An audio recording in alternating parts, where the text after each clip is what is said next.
Hello everybody and welcome to the Ineffableelse, where we explore the things that are beyond our supposed comprehension, and we use the parameters that astrology affords us to explore the different planets in the different archetypes. This is the first series and it is the Saturn series. So join me down the rabbit hole. Please subscribe to the channel. Let's help this grow and spread the word of astrology and a bit more of an introspective view on this artistic science that we have been gifted by the universe. And please comment below, do you know your Saturn placement? What sign is your Saturn in? What do you think about it now being in Aquarius? Share this video with anyone who you know who might appreciate this. Like it.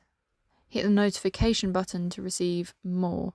Please don't hesitate to contact me for a reading via email or through any of the social media platforms which I link in the description to this video. Very excited to be here. This is my great passion, so relax and enjoy this journey with me. Hello, Saturn in Libra. Also, this applies to you if you have Saturn in the 7th house, or if you have Saturn conjunct Venus, Venus being at home in Libra, having that same quality to it. So, this is a very beautiful place for Saturn, because Saturn loves being, Saturn is about control, and Libra is always trying to control and perfect its external environment, and try to balance everything and to make everything just right.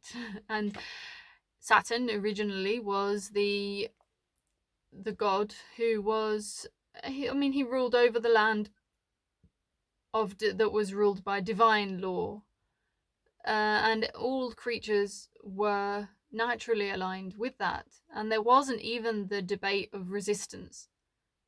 It's a time before we developed free will, and it's harking back to a period of time where we would love the beautiful thing about the humans is that we have the capacity to use our will to get back into an Edenic state, and that is the most amazing thing.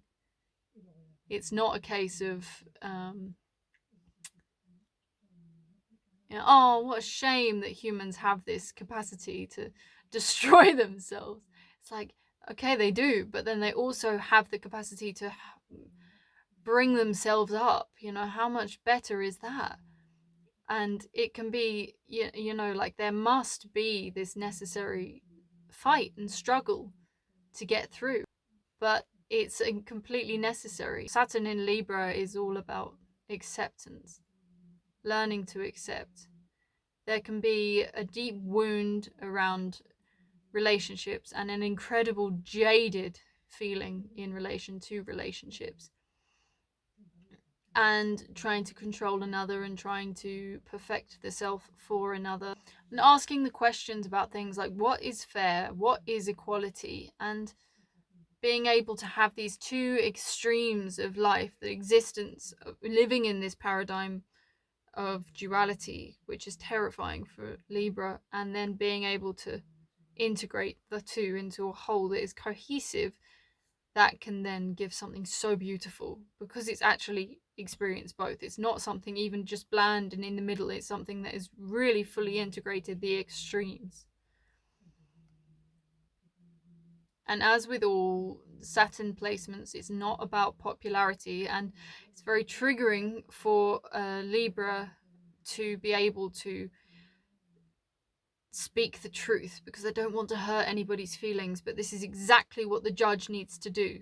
Many Libran themes can be quite good at judging people, but behind backs, and that is, the air signs have that tendency, the gossip tendency, and that needs to be transcended into something that's much more like the judge, the true judge that stands there and can really take all things into consideration and come up with a conclusion and a verdict that is most in line with the truth and with natural law and divine laws that are already in place. You know, if no humans were here, these things would be in place.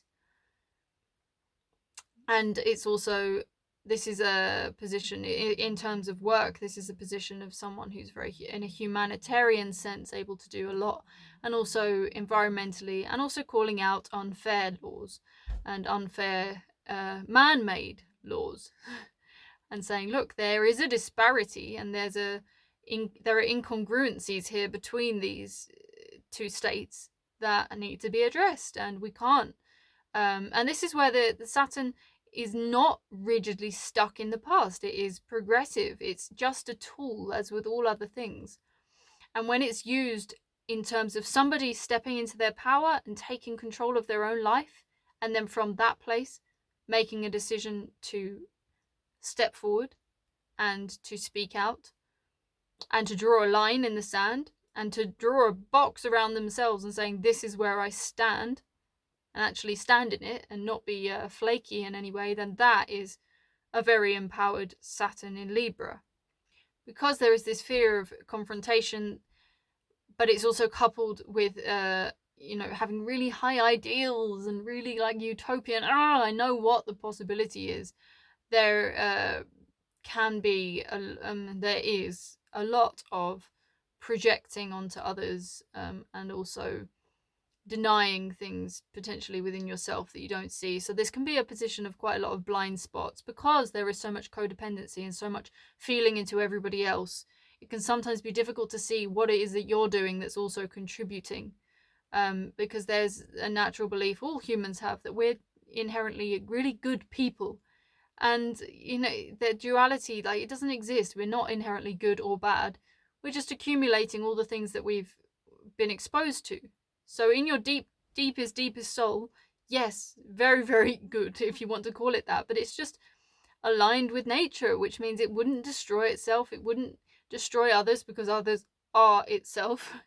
These are all things that intellectually you would know and understand, but there needs to be that level of self-inquiry. And this is a highly intelligent sign, Libra. So for Saturn to be there, it's a really, there can be so many leaps made using self-inquiry and investigating yourself, as long as you can see everything objectively. And the problem with these later signs, the transpersonal signs, is that they get very confused with the ego being wrapped up in them, and they needn't be. But equally, the ego works in both ways. I'm really, really great, or I'm really, really bad. And equally, there can be too much self-sacrifice and martyrdom, and just not following your path, not being true to yourself. And again, Saturn always comes back to the parents, and especially the father. And if you're a woman, how are you relating to men, and how much of your relationship with men is just mirroring or doing the polar opposite of what your father did or what you observed with your parents. Once this parent wound is healed, then Saturn can be used for what it is actually best at, rather than being something we push against or we align with automatically because it's the status quo. We do the job not for any reason other than to please our parents, and then the resentment that can build up there is just toxicity in the body, really. All that resentment and stuff, it just festers, and then Saturn is there, big pointy finger, no, have to deal with that. Like, you can't progress until you do. Yeah, it's like it's raising issues about equality and what is actually fair and what is necessary and what is my place and where. Again, it's the axis with Aries, so it has that question of what is me and what is anyone else. Like, where do I start and where do other people begin? Aries is very much about the ego and self and me and being my own parent. And Libra is very much how do I exist in relationships without losing myself, because it will always be in relationship. And in terms of it's funny because this is actually a really, really good position supposedly for Saturn. It's the exalted state. But I can see so many potential holes in it.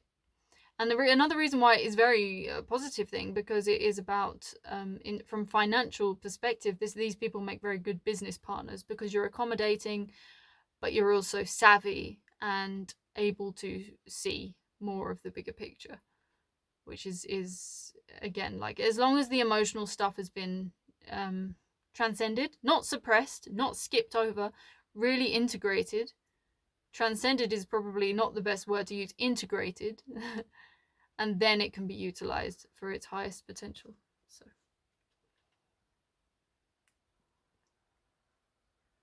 there's our Libra.